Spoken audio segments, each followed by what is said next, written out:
ଦେଖିବାକୁ ମିଳିଲା।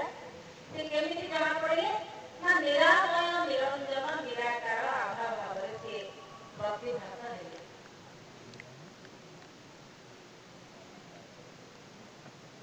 ତେବେ ଏ କଥା କ'ଣ? ଧର୍ମ ଅଟେ ସନାତନ କର୍ମ ଶିଶୁ ବେଦ। ଧର୍ମ ଅଟେ ସନାତନ କର୍ମ ଶିଶୁ ବେଦ। ଧର୍ମ ଅଟେ ସନାତନ କର୍ମ ଶିଶୁ ବେଦ। ଛପନ କୋଟିରେ ଜୀବ ମିଳୁଅଛି ଦେଖ। ଛପନ କୋଟିରେ ଜୀବ ମିଳୁଅଛି ଦେଖ। ଧର୍ମ ହଉଛି ସନାତନ ଏବଂ ତାର କର୍ମଟି ହଉଛି ଶିଶୁ ବେଦ। ଅର୍ଥାৎ ଏ ଚାରି ବେଦ ଭିତରେ ତା କର୍ମ ନାହିଁ, ତା କର୍ମ ରହିଛି ନିର୍ବେଦରେ, ଯାହାକୁ ଶିଶୁ ବେଦ ବୋଲି କୁହାଯାଏ। ଏ ସନାତନ ଧର୍ମର କର୍ମଟି ଏ ବେଦ ଅନୁସାରେ, ବେଦରେ ଯାହା ଲେଖା ହେଇଛି, ଏମିତି ପୂଜା କର, ସେମିତି ପାଠ କର, ସେମିତି ଫୁଲ ଥୁଅ, ସେମିତି ଚନ୍ଦନ ଥୁଅ, ସେ କଥାରେ ନାହିଁ। ଅଛି କେଉଁଠି ନା କର୍ମରେ। ତା କର୍ମଟି ହଉଛି ନିର୍ବେଦ। ସେ କର୍ମଟି କେମିତି ନା ଏ ପାଦ ପଙ୍କଜକୁ ଏକାଠି କରିବା ବା ପାଦ ପଦ୍ମରେ ଲୟ କରିବା ବା ଏ ନାସା ଆଉ ଚକ୍ଷୁ ଆଖି ଏକାଠି କରିବା ହେଉଛି ଶିଶୁ ବେଦର କର୍ମ। ତେଣୁ ସେ କ'ଣ କହୁଛନ୍ତି?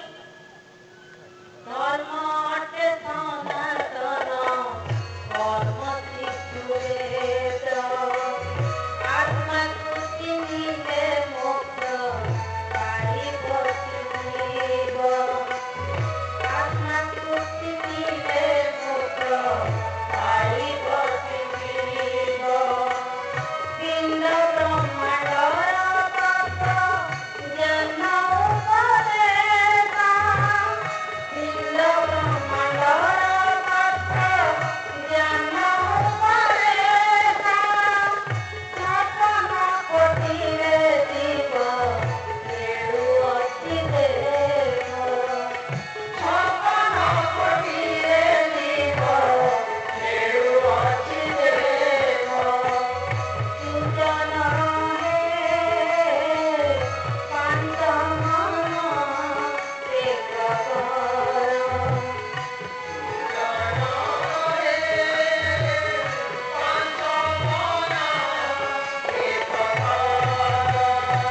ତେଣୁ ଏ ଜୀବ ମୁକ୍ତି ପାଇବା ନିମନ୍ତେ, ବାଟ ପାଇବା ନିମନ୍ତେ ଆଉ ସୁଗତି ପାଇବା ନିମନ୍ତେ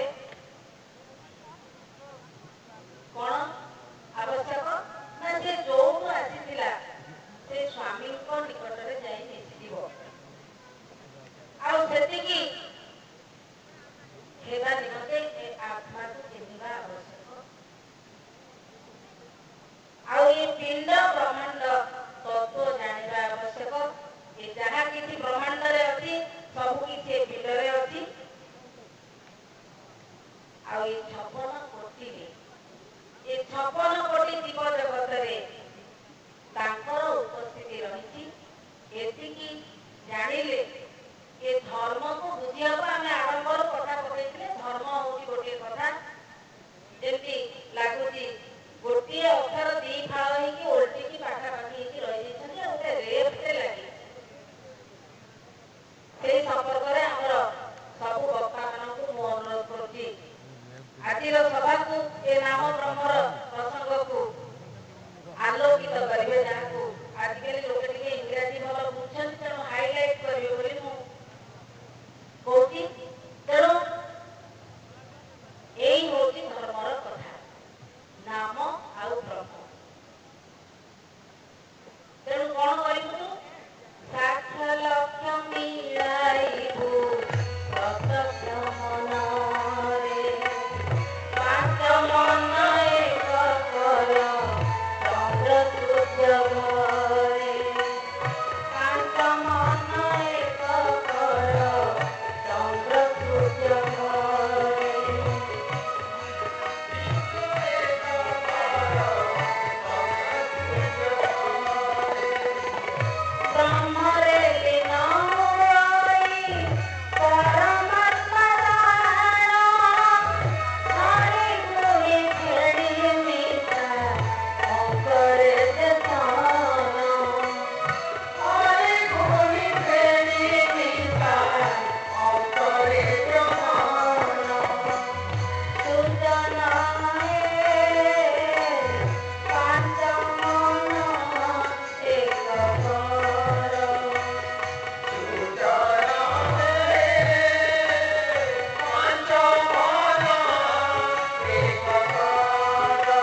ସାକ୍ଷୀ ପଡ଼ିବ ଯେ ମୁଁ ଦେଖିଥିଲି ତାଙ୍କ ବଗିଚାରୁ ଆଙ୍କ ବଗିଚାରୁ ସିଏ ଲୋକ କଦଳୀ ଚୋରି କରିକି ନଉଥିଲେ। ଜଣେ ଦେଖିଥିଲା ବୋଲି କହିଲା, ସେ ସାକ୍ଷୀ ପଡ଼ିଲା। ଲକ୍ଷ୍ୟ କରିବା କଣ ନା ଠିକ ଭାବରେ ନିରେଖିକି ଠିକ କରିବା। ଆଉ ପ୍ରତ୍ୟକ୍ଷ କଣ ନା ପରୋକ୍ଷ ହଉଛି ଆଉ ଗୋଟିଏ ଜରିଆରେ ବା ଇନଡାଇରେକ୍ଟ ଯାହାକୁ କହନ୍ତି, ଆଉ ସିଧାସଳଖ ଭାବ ହଉଛି ପ୍ରତ୍ୟକ୍ଷ ଭାବ। ତେଣୁ ଏ ସାକ୍ଷ୍ୟ ଲକ୍ଷ୍ୟ ଏ ଦୁଇଟି ଯାକକୁ ମୁଁ ପ୍ରତ୍ୟକ୍ଷ ଭାବରେ ମିଳାଇକି ଦେଖିନେଲି କଣ ଘଟଣା ଘଟିଛି। ଆଉ ପାଞ୍ଚ ମନକୁ ଏ ଚନ୍ଦ୍ର ସୂର୍ଯ୍ୟ ଘରକୁ ନେଇ ପାଞ୍ଚ ମନକୁ ଏକାଠି କଲି। ଏ ନାସାର ଦୁଇ କୁଳାକୁ ନେଇ ଏକାଠି କଲି। ଆଉ କଣ କଲି ନା ଧୀରେ ଧୀରେ ମୁଁ ଜାଣିବାକୁ ପାଇଲି ଯେ ବ୍ରହ୍ମରେ ଏ ସବୁ କିଛି ଯାଇ ଲୀନ ହେଇଯାଉଛି। ଆଉ ଏ କଥା କେମିତି ଘଟୁଛି ନା ହରି ଗୁଣି ଫେଡ଼ି ମିଶା। ମୁଁ ହରଣ କଲି, ପାଞ୍ଚ ମନକୁ ଏକାଠି କରି ହରଣ କଲି, ତାଙ୍କୁ ହରିଲି। ହରିବା ପରେ କଣ କଲି ନା ହର ଗୁଣ ତାଙ୍କୁ ଗୁଣିକି ଦେଖିଲି ସେ କେମିତିଆ କଣ ଅନୁଭବ କଲି। ତାପରେ ଆଉ ଯାହା କିଛି ଅଦରକାରୀ ସବୁ କିଛିକୁ ଛାଡ଼ି ଦେଇ ତାଙ୍କ ସହିତ ମୁଁ ଯାଇ ମିଶିଗଲି। ଅର୍ଥାତ୍ ମୋ ଏ ଦେହ ଅଛି କି ନାହିଁ ମୁଁ ଜାଣିଲି ନାହିଁ, ମୋ ଏ ମନ ଅଛି କି ନାହିଁ ମୁଁ ଜାଣିଲି ନାହିଁ, ମୋର କିଛି ସ୍ଥିତି ଅଛି କି ନାହିଁ ମୁଁ ଜାଣିଲି ନାହିଁ। ମୁଁ ସମ୍ପୂର୍ଣ୍ଣ ଭାବରେ ତାଙ୍କ ଭଳିଆ ଶୂନ୍ୟ ହେଇକି ଯାଇକି ମିଶିଗଲି। ନାମ ବ୍ରହ୍ମ ସହିତ ଏକତ୍ରିତ ହୋଇଗଲା, ରୂପ ଅରୂପରେ ମିଶିଗଲା। ଏ ଘଟଣା ଘଟିଲା ମୋର ପାଞ୍ଚ ମନ ଏକଠାବ କରିବା ଠାରୁ। ତେଣୁ ସେ କଣ କହୁଛନ୍ତି, ତିନି ରୂପ ଏକ ନାମ କାୟା ହରି ହରି। ତିନି ରୂପ ଏକ ନାମ କାୟା ହରି ହରି। ରୂପ ମହାଲୀଳା ପ୍ରକାଶିବେ ଗୁପ୍ତ ଖଣ୍ଡଗିରି। ମହାଲୀଳା ପ୍ରକାଶିବେ ଗୁପ୍ତ ଖଣ୍ଡଗିରି।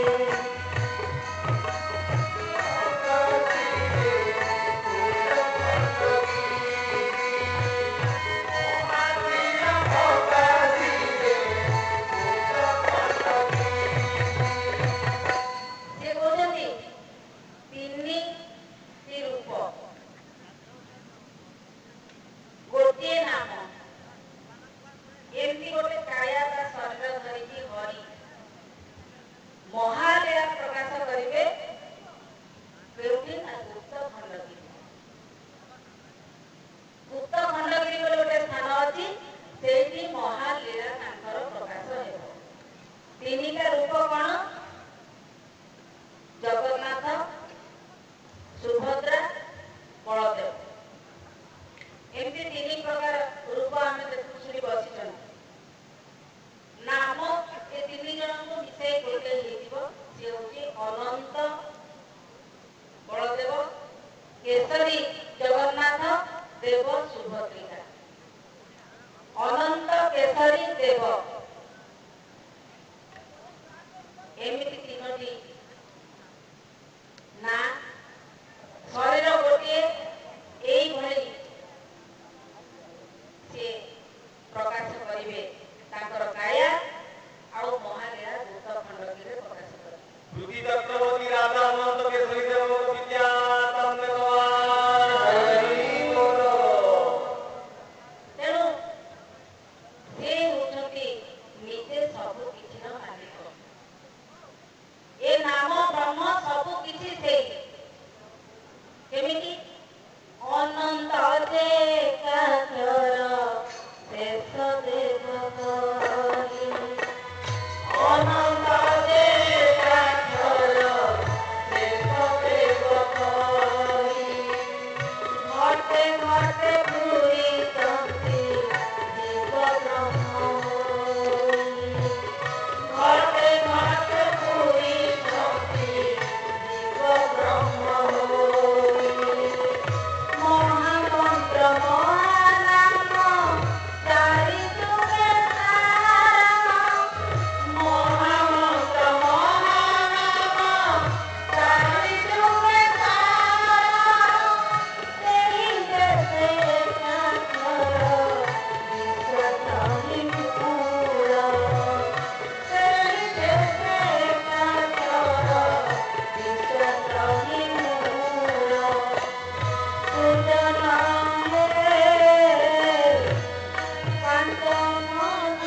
ଏକାକ୍ଷର ଏବଂ ସେ ଘଟେ ଘଟେ ପୂରିକି ରହିଛନ୍ତି ଜୀବ ବ୍ରହ୍ମ ଭାବରେ। ସେ ଜୀବ ବ୍ରହ୍ମ ହଉଛନ୍ତି ଅନନ୍ତ, ସେଇ ହଉଛନ୍ତି ଏକାକ୍ଷର। ଏବଂ ଏ ମହାମନ୍ତ୍ର ମହାନାମ ଏଇଗୁଡ଼ିକ ଚାରି ଯୁଗରେ ସାର ହୋଇକି ରହିଛି। ଚାରି ଯୁଗ ଭିତରେ ଏ ମହାମନ୍ତ୍ର ମହାନାମଟି ସାର ହେଇକି ରହିଛି। ଏଇ ଚାରି ଯୁଗ ଗତ ହେଇଯିବା ପରେ ସତ୍ୟ ଯୁଗରୁ ଯେଉଁଠି ପିଉଥିଲା ବା ପ୍ରାପ୍ତ ହେବାକୁ ଥିଲା ଏ ସଂସାରକୁ, ସେଇଠି ହଉଛି ଏ ମହାମନ୍ତ୍ର ମହାନାମର କଥା ବା ଏକାକ୍ଷର ତତ୍ଵର କଥା। ସିଏ ଏ ଚାରି ଯୁଗ ଗଡ଼ି ଗଡ଼ି ଆସି ଚାରି ଯୁଗରେ ସାର କଥା ଭାବରେ ୟାକୁ ଗ୍ରହଣ କରାଯାଇ ଏ କଳି ଯୁଗକୁ ପ୍ରକାଶ ହେବାକୁ ଅଛି। କଳ୍କୀ ଅବତାରଙ୍କ ଜରିଆରେ ବା ସେଇ ଅନନ୍ତ ଯିଏ ଶେଷ ଦେବ ଆସୁଛନ୍ତି ଅନନ୍ତ ନାରାୟଣ ଭାବରେ କେଶରୀ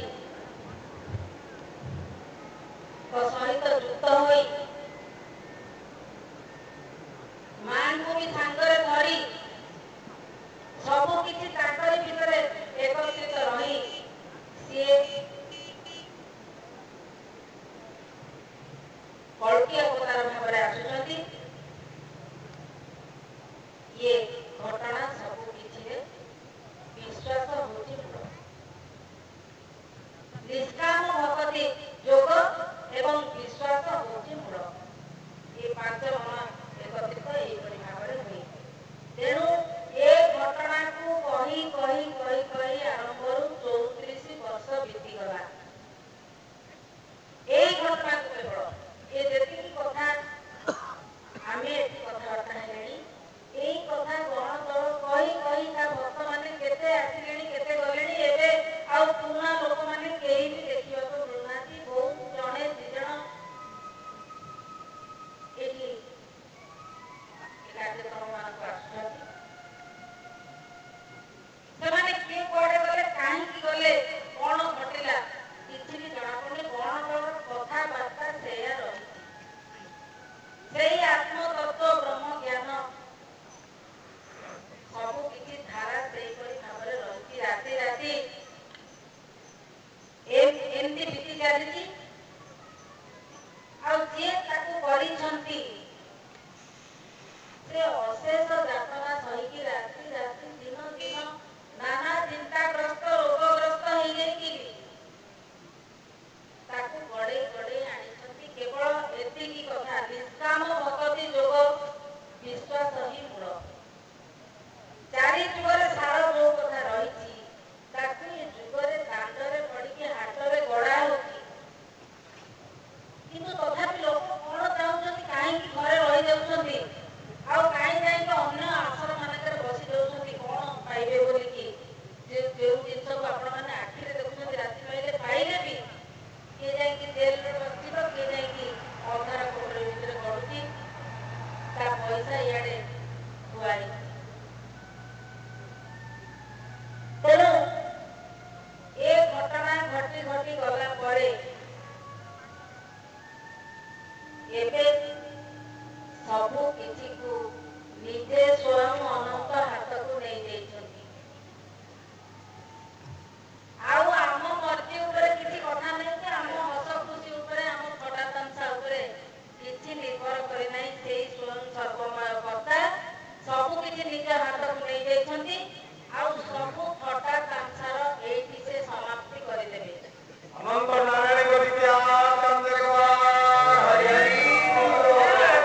आमे खाली एतिकी देखिलु आखिरे साक्ष लक्ष प्रत्यक्ष देखिलु जे लिंगराज सब किछि हाथ को दिने नहीं गले पीड़ा पीड़ा फाइल पत्र जाई कि गदा हे गला 16 मंडलर आ ताकू जे नहीं कि ताकर गोटे से अछि ऊपरे गोटे घर रही रेलिंग लागी ता भीतर केही पसी पारंतिनी कौन सी जीव जगत ता भीतर पसिया मुश्किल से ताको अफियर जमंत को अफियर रे रही ताको सेठी किसी सब फाइल मगे कि नहीं गले सब फाइल आपण माने समस्त बसी कि देखिछन्ती 16 मंडल सर्वसाधारण देखिछन्ती केमती फाइल बदा हेतला कोनारे बंधा हेतला सब से नहीं गले ताको भीतर ते ऊपर महला रे कोठी अछि मंदिर रो ऊपर हमको देखा जाउनी सेठी नहीं कि सब रखी देला पर ताको सब पढ़ा पढ़ी करके सब देखि कि जानिले जे केमिति ताळे पड़ी कि ठकामी रे काम चली कि भली ए लोक जे रूप धरिछि कि भली कष्ट जंत्रणा सही खाली धर्म को रखिया पई खाली एकाक्षर तत्व के संसार देवा पई से कोन कर चलीछि अथच केही किछि सुनिबारे नाहंती तेणु सब किछि से बाइक पत्र नहीं के हाथ में गले आउ से धर्म रे से आज्ञा देउछंती वर्तमान आज्ञा देउछंती कोन ना सत्य धर्म सेठी होती सनातन धर्म रे ए सृष्टि पालित हेतिला एबे हेउची आगो भी हेबो एठी मिछ कारबार नाही ठकामी नाही कि भंडार प्रश्न नहीं जांगर इच्छा नहीं केही जबरदस्ती डाकुनी आस गण दल रे बस बांचटा लोक पछे आस किंतु धर्म केमती रहिबो देखो तेणु वर्तमान आज एते दिन पर गोटे नियमित पत्रिका से अनंत गुफा पठेइछथि कोन पे याको पठेइछथि से कथा से प्रभु को जଣା आमे किंचन माने आसीजु से पत्रिका खंड को देखि से कागज खंड को ताजरे 16 टा प्रसंग ताको देखि मन आगो कुंडे मोटे गला किछि बुझु न बुझु तापर आमे लुगा पटा सजाडु केमति जीवा कोन करबा चिंता कथा बार्ता एमति पड़ी गला और आसी पहुंची गलु सारण मंडल आउ आज देखिला नाम ब्रह्म संपर्क रे आलोचना हमें परवर्ती समय नाम ब्रह्म संपर्क रे आउ आलोचना को जीवा धीरे धीरे आउ हमर मुख्य अतिथि कोन छी तो सब किछि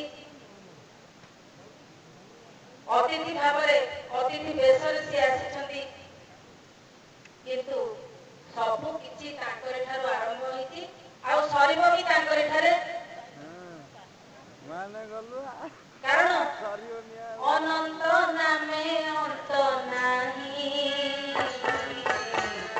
अणअक्षरे जाणते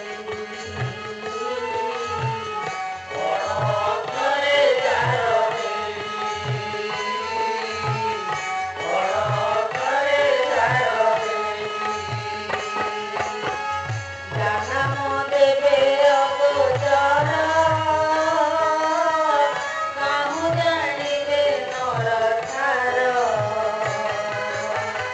जन्म देवे अगोचर काहु जानिबे नर ठार काहु जानिबे नर ठार तेणु से अनंतक आदि अंत नाही आमे बा कुआड बुझी परिबा तेणु आमे तो ब्रह्मरे पढिबा बेले बेले प्रकृति भी हमको एड छाड़ कर दउची तेणु समस्त को से कहले जे सुजन है पांच मन एक कर एबे पांच मन एक करी आगो को जहा कथा बार्ता एठी पडची ताकू सुनिबो एवं हमर मुख्य अतिथि को अनुरोध समस्त को अनुरोध करी आज से किछि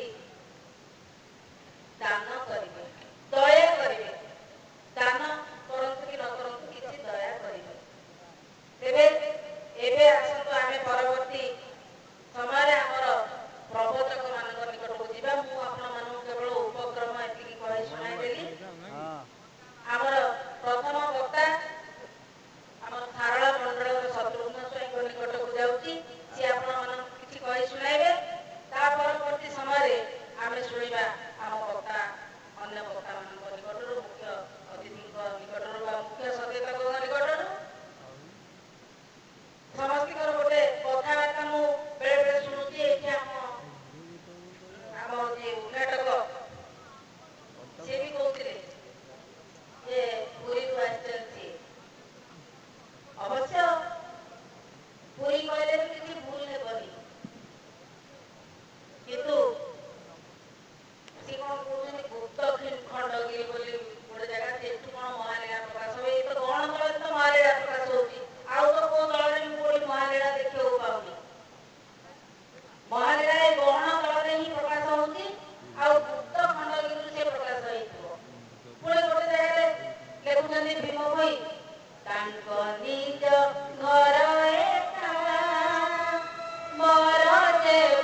ତାକୁ ନିଜ ଘର ଏକାମ୍ର ବନରେ ଅର୍ଥାତ୍ ଏକାମ୍ର ବନ ଠିକଣା ବୁଝିକି ପୋଷ୍ଟ ଅଫିସରୁ ଗଲେ ମୁଁ ଯାଇକି ଲିଙ୍ଗରାଜ ମନ୍ଦିରରେ ପହଞ୍ଚିବି। ଏଟା ଏକାମ୍ର କ୍ଷେତ୍ର। ଏକାମ୍ର ବନରେ ବାସ କରିଛନ୍ତି ପ୍ରଭୁ ଲିଙ୍ଗରାଜ ବା ଭୁବନେଶ୍ୱର। ଏବଂ ଇଏ ଯେ ଏ ଦଳକୁ ସୃଷ୍ଟି କରିଛନ୍ତି, ତାଙ୍କର ଯେଉଁ ମହାଲୀଳା ପ୍ରକାଶ ହେଉଛି ସବୁ କିଛି ଏକାମ୍ର କୁହନ୍ତୁ, ପୁରୀ କୁହନ୍ତୁ, କିନ୍ତୁ ଗୋଟେ ଭୁଲ ଧାରଣା ଖେଳି ଯାଇଛି ସବୁଆଡେ ଯେ ରାଜା ଆସୁଛନ୍ତି, ସେ ଜଣେ ରାଜା।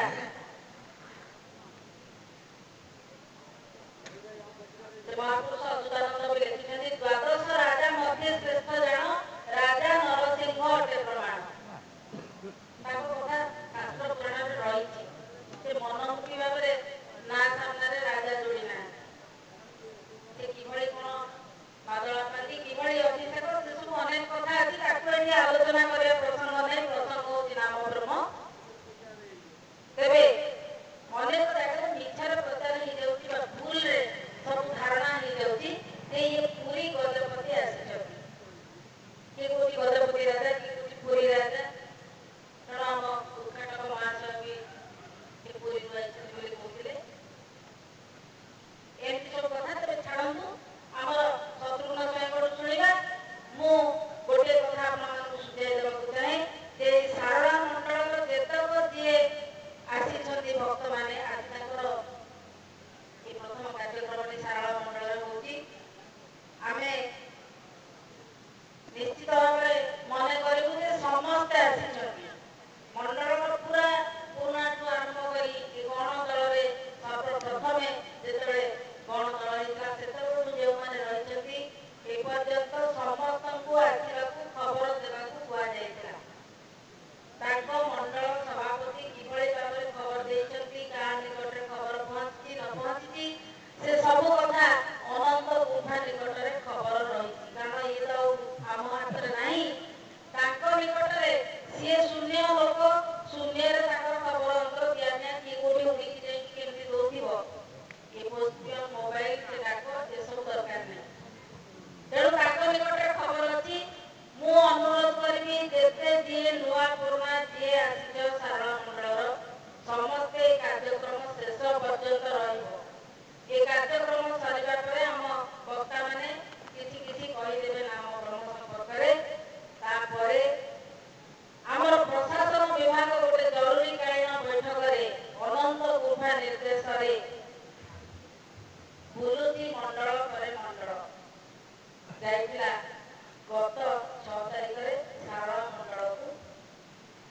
ଆ ପରବର୍ତ୍ତୀ ସମୟରେ ପ୍ରଶାସନ ବିଭାଗ ଜାଣିଥିବ ତାକୁ କଣ ନିର୍ଦ୍ଦେଶ ଥିବ, କେଉଁ ମଣ୍ଡଳକୁ ଯିବ। ତେବେ ସେ ଶାରଳା ମଣ୍ଡଳରେ ପ୍ରଶାସନ ବିଭାଗ ଯାଇ ଗପସପ କରି ଆସିଲେ, ବୁଲାବୁଲି କରି ଖାଇ ପିଇ ଆସିଲେ ନା କଣ ଘଟଣା କଲେ, କିଭଳି ଗୁରୁତ୍ୱ ଦେଇକି ସେ କାର୍ଯ୍ୟକ୍ରମ କଲେ, ସେ ପ୍ରଶାସନ ବିଭାଗ ଏବଂ ପିମ୍ପୁଡ଼ିଠୁ ଜଙ୍ଗା ପର୍ଯ୍ୟନ୍ତ ଯେତେ ଯିଏ ଅଛନ୍ତି ଶାରଳା ମଣ୍ଡଳର ସମସ୍ତଙ୍କ ଉପସ୍ଥିତିରେ ଏଇଠି କଥାବାର୍ତ୍ତା ହେବ ଏବଂ ଶେଷ ନିଷ୍ପତ୍ତି ମଣ୍ଡଳ ନେବ। ମଣ୍ଡଳ